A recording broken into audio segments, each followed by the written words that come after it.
My memory of macrame really is growing up years, right? Where I used to see my aunt and my mom macrame plant pot holders, right? And it was, I think, all the rage in the 70s. And I never ever thought that I personally would pick that pastime up.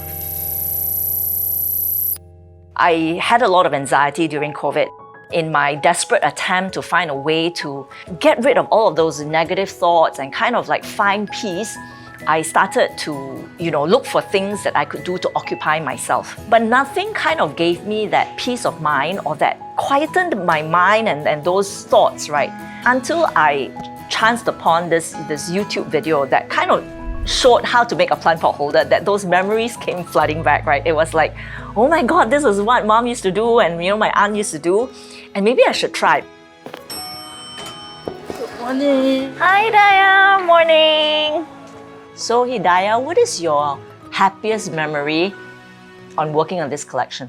I'm very happy memory that I go to the orchard and see all the bed that I done. Oh my goodness, that's so sweet. Yes. Yeah, so like when SG Enable told me that they were doing a collab with SG Enable, I'm Able Collective, as well as Singapore Fashion Council to create a sustainable collection with persons with disability, it was a no-brainer for me. I very quickly sent in a proposal.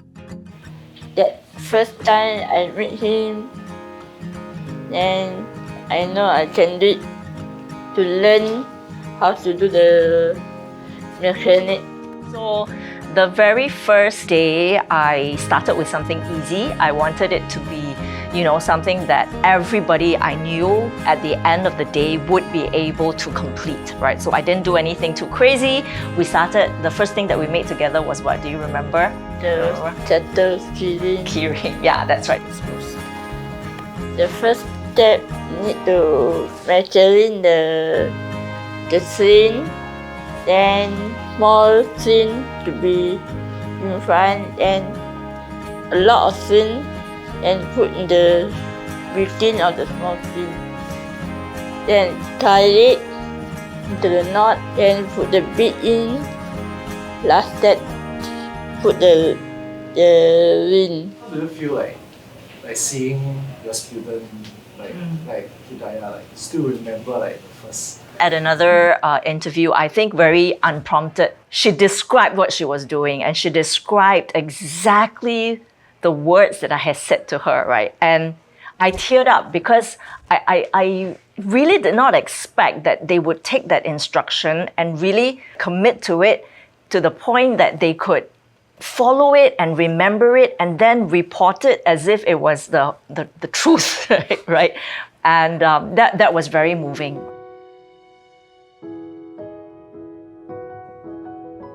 So macrame is not terribly difficult, but then it requires you to have a really strong sense of focus, and attention to what you're doing.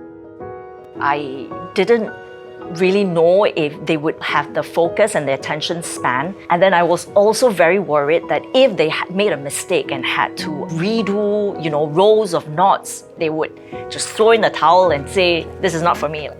The thing with her and Halidah is when they make a mistake and you point out the mistake to them and you tell them with a bit of, misgiving, you need to start again from here, they don't take anything to heart.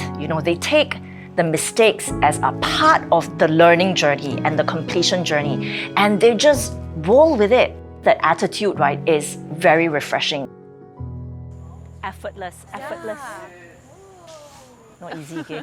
It's those models that can do 50 poses. I started Bound Designs really trying to use it as a creative platform to see how I could empower, underrepresented communities. But I didn't really know how to go about it, and I was doing it rather haphazardly. Being able to teach them a skill and then see that being retailed at Design Orchard, you cannot imagine what that journey has been for me. Last week, my cousin, he bought a bag. What color? black and The black and white, that is my favorite bag. The very first day that you came to work, right, you worked on that black and white bag. I think your family is amazing. You know, that your brother took leave, he came to see the collection, and then your mother came. I did not expect like your whole family to come. That really shows how supportive they are of what you do.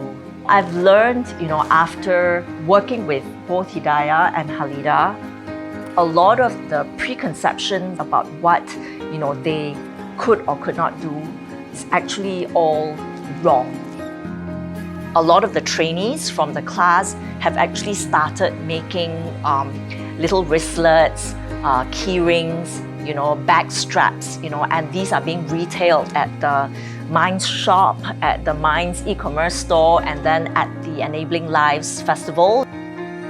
They are actually, you know, taking this skill and doing something with it, right, to make a living. when I show to my mom says that is very nice and he's very proud to me.